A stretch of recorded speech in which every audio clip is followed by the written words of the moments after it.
guys, welcome back to Cakradiva dalam pembahasan alur cerita Solen 2 yang akhirnya tayang juga setelah dipending minggu lalu. Jadi seperti yang udah pernah Cakradiva singgung juga di akhir pembahasan episode terakhir Solen, di mana kisah Tansan ini akan dilanjutkan oleh generasi anak-anaknya Tangsan setelah ceritanya 10.000 tahun berlalu sejak berakhirnya perang besar dan benua Dolu telah menemukan kedamaian. Ya udah, kayaknya kita udah pada nggak sabar melihat keseruan Solen yang tentunya nggak bakal kalah sama pendahulunya, jadi tanpa lama-lama langsung aja kita terobos.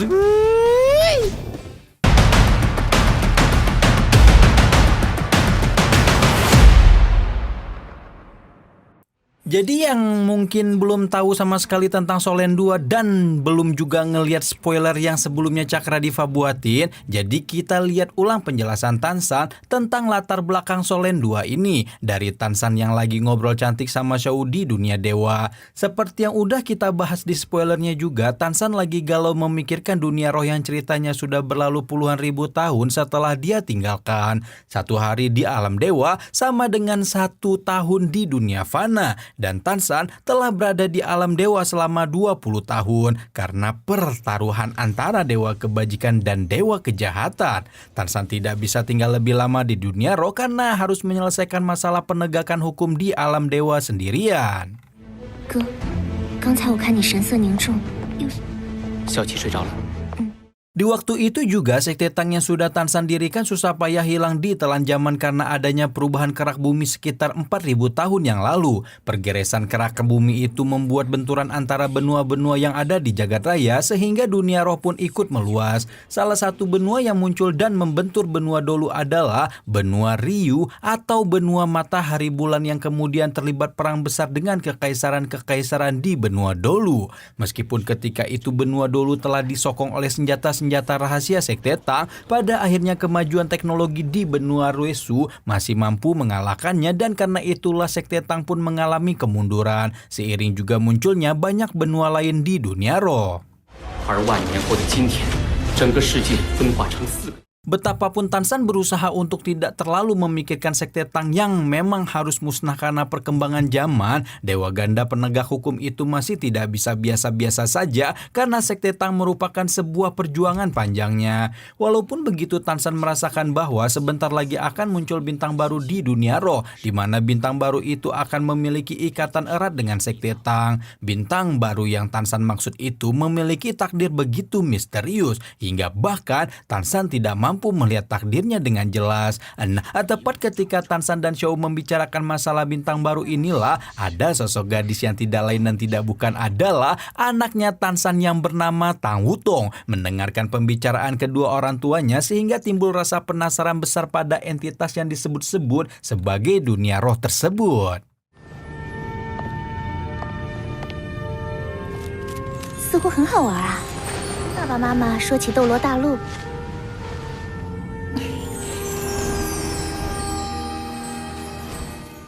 Oke, sekarang kita menuju ke dunia roh, tepatnya benua Dolu yang sedang dibicarakan oleh Tansan dan Shou di alam dewa. Kita pergi ke kediaman Adipati Daihao di Kekaisaran Singlo, di mana tampak dua penjaga yang sedang berpatroli melihat sosok pemuda kecil berusia 11 atau 12 tahun sedang berada di area Adipati. Melihat bocah lusuh seperti itu, awalnya dua penjaga sudah mau menangkap si bocah sebelum melihat belati dengan tanda kebesaran Adipati yang mengartikan bocah yang mau mereka tangkap itu bukanlah bocah biasa. Ya, bocah itu sebenarnya adalah Huyuho yang merupakan karakter utama kita di Solen 2, sekaligus putra Adipati Daihao dari selirnya. Yuho entah mengapa tampak begitu membenci bapaknya sendiri, termasuk juga semua orang yang ada di dalam kediamannya hingga menyebut kediaman Adipati itu sebagai tempat pemakan orang.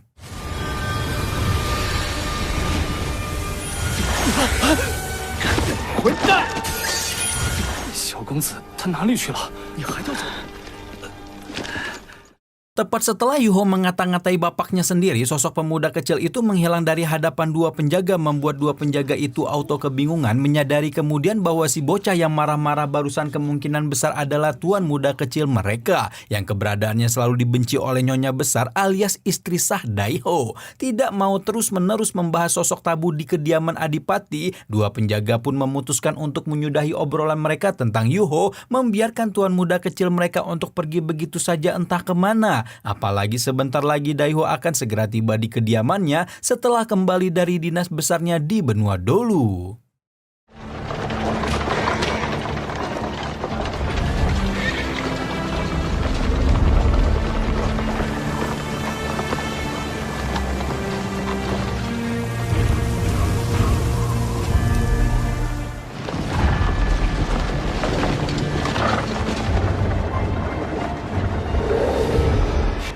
Di saat yang sama, rombongan Daiho yang juga dikawal oleh pasukan berzirah baja tampak mendekat dan memasuki hutan di sekitar kediaman Adipati. Daiho yang tengah beristirahat di dalam kereta kudanya tampak merasakan sesuatu yang aneh, seperti ada sosok yang terus mengawasi dirinya sejak masuk ke area hutan. Ketika itulah Daiho melihat sosok pemuda yang rasanya belum pernah dia lihat, namun rasanya sangat dekat dengan dirinya sendiri. Jadi kalau yang belum paham, sebenarnya Daiho itu belum tahu ya guys ya, kalau dia sudah berhasil push rank dengan Huyun-er alias emaknya Yuho. Karena belum sampai Yuho lahir, dia sudah harus pergi berperang ke pusat kekaisaran. Karena itulah Daiho juga tidak tahu kalau sebenarnya sosok pemuda yang dia lihat adalah putranya sendiri.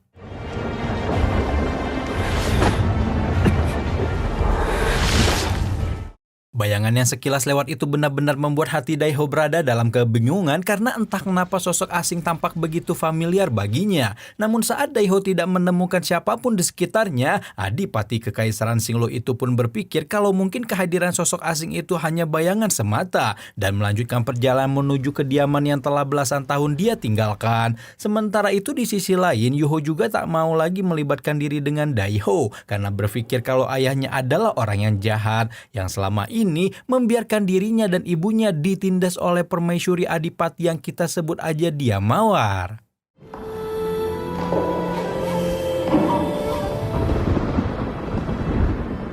还有你那个孽种，也给我滚去拆房！ Masih begitu segar di ingatan Yuho bagaimana Tante Mawar itu mengusir ibunya dari kediaman Adipati, membuat Huyun-er yang harus membesarkan putranya seorang diri hidup di gudang kayu halaman belakang yang sudah reot dan sulit sandang pangan. Huyun-er yang sejak awalnya juga hanyalah pembantu rendahan Adipati tidak kuasa membantah perintah Tante Mawar, sehingga ibu Yuho yang sejak awal sudah memiliki tubuh sakit-sakitan itu harus rela hidup menderita, memberikan semua yang dia punya demi memastikan putra semata wayangnya tumbuh besar. Yuho yang masih kecil tidak paham apa yang dilakukan ayahnya yang bajingan hingga membiarkan ibunya menderita seperti ini sampai akhirnya sosok paling berarti dalam hidup Yuho itu menyatu dengan semesta untuk selama-lamanya.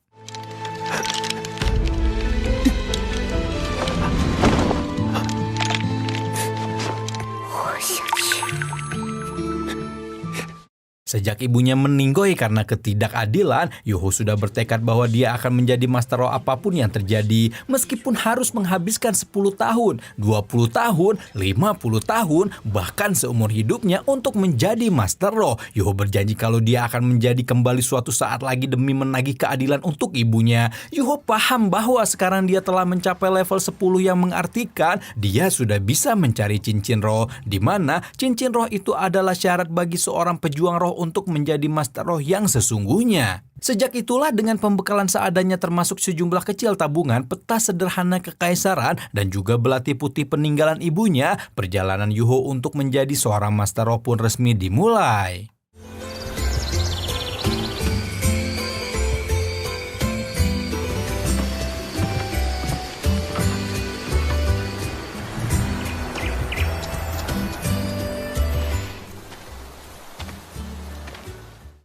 Dengan hanya mengandalkan kakinya sendiri, Yuho terus berjalan hingga detik berganti dengan menit. Hari-hari pun silih berganti dan tanpa dirasa telah berhari-hari putra Daiho itu telah menempuh perjalanan menuju hutan pertarungan bintang yang merupakan lokasi koloni monster roh terbesar yang ada di benua Dolu. Karena sekian waktu terus mengalir seperti pasir di sela jari, perbekalan Yuho pun semakin berkurang dan berhubung bekal air minumnya juga menipis, Yuho pun memutuskan untuk beristirahat sebentar di tepi sungai untuk mengisi ulang botol minumnya, sekaligus mendapatkan beberapa ikan yang bisa dia gunakan untuk mengganjal perut sementara waktu.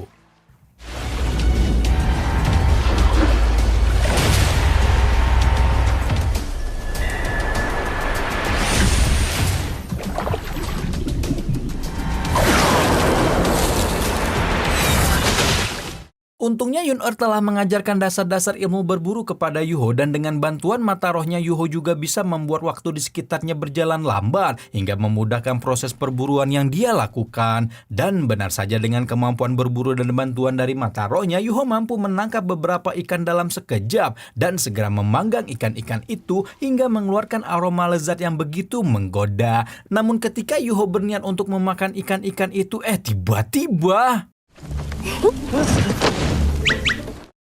tiba-tiba muncullah sosok gadis berkuncir kuda entah dari mana membuat jantung Yuho hampir melonjak dari tempatnya melihat gadis selain ibunya berada di jarak yang begitu dekat dengannya. Melihat mbak-mbak itu seperti mupeng banget dengan ikan yang dia panggang, Yuho pun menawarkan seekor ikan yang sudah selesai dimasak, membuat gadis yang bernama Tangya itu langsung meledak dalam kegembiraan. Tidak hanya didatangi oleh Tangya, ternyata ada lagi pemuda lain bernama Bebe yang turut datang bersama dengan Tangya, sehingga Yuho pun memutuskan untuk menghabiskan makan siangnya bersama dua orang asing yang tiba-tiba mendatangi dirinya tersebut.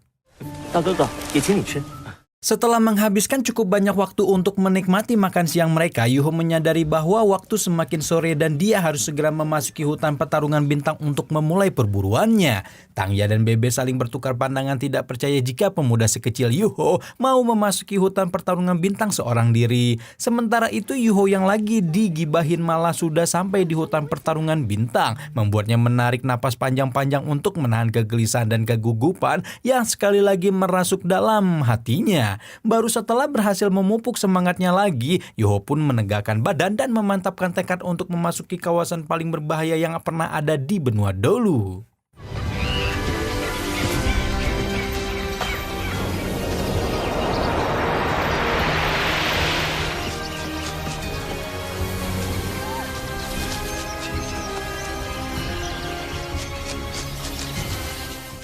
Segera setelah memasuki pintu gerbang hutan pertarungan bintang, Yuho langsung disambut dengan pemandangan indah berbagai monster roh baik tipe hewan maupun tumbuhan yang menyebar ke seluruh area hutan pertarungan bintang. Monster-monster roh yang ada dia temui di pinggiran hutan umumnya masih berlevel rendah, sehingga Yuho tidak takut ketika mendekati bahkan menyentuh beberapa tanaman yang terus menarik perhatian karena keindahannya.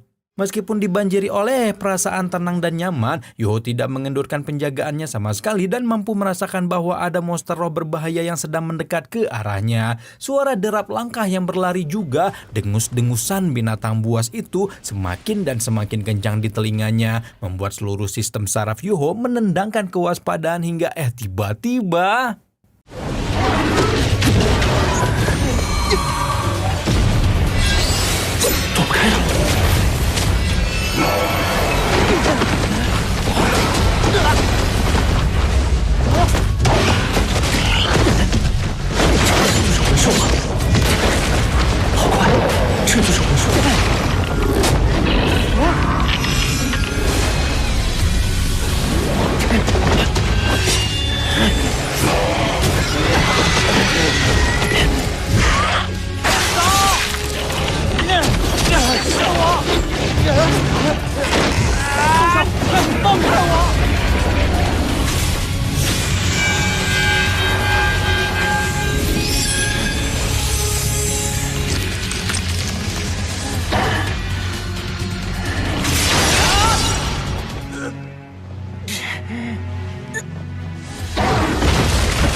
Yuho bersyukur bahwa nyawanya masih selamat meskipun dia menderita luka parah pasca pertarungan pertamanya di hutan pertarungan bintang. Meskipun berhasil mencabut nyawa monster roh pertama yang dia temui, tidak dipungkiri bahwa kemampuan bertarung Yuho memang sangat parah. Sampai-sampai sekarang pun dia tidak punya kekuatan untuk menyerap cincin roh yang diekstrak keluar dari tubuh babon pasca monster roh itu kehilangan nyawanya. Karena itulah Yuho hanya bisa memandang cincin putih berkilauan yang syarat akan kekuatan roh itu menguar begitu saja dari tubuh babon tanpa bisa melakukan apa-apa untuk menyerapnya. 可惜这就是魂环吗？好漂亮。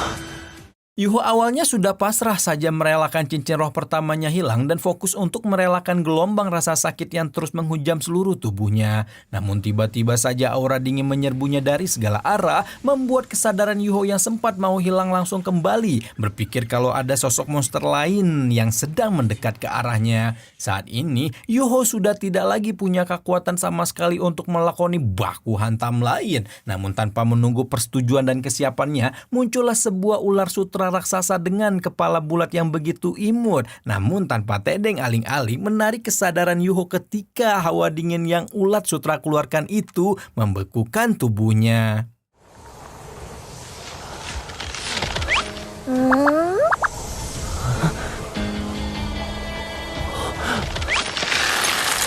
什么鬼？ Edian! Waduh, ternyata alurnya dibuat lebih cepet ya dari di novelnya sama studionya dibanding versi novelnya gitu guys. Jadi kebalikannya nih sama Tangsan. Kalau Tangsan dulu satu chapter novel itu bisa buat beberapa episode karena banyak alur-alur yang ditambahin. Si Solen 2 ini malah satu episode bisa mencakup lebih dari satu chapter novel guys. Tapi gak apa-apa, sampai episode 1 ini masih sesuai sama cerita novelnya ya. Dimana Yuho juga ketemu dengan dua member terakhir Sekte Tang alias Tangya dan Bebe, di mana Tangya adalah ketua Sekte Tang terakhir dan Bebe masih juga hubungan darah dengan gurunya Tansan alias Shogang. Di akhir episode kita juga lihat ulat sutra misterius yang belum jelas tujuannya apa tiba-tiba datang mendekati Yuho. Kira-kira apa ya yang bakal terjadi selanjutnya? Nantikan pembahasan episode keduanya di Cakra Diva ya. Rama di sini mau ngedit lagi buat episode keduanya. Ditungguin ya. Bye bye.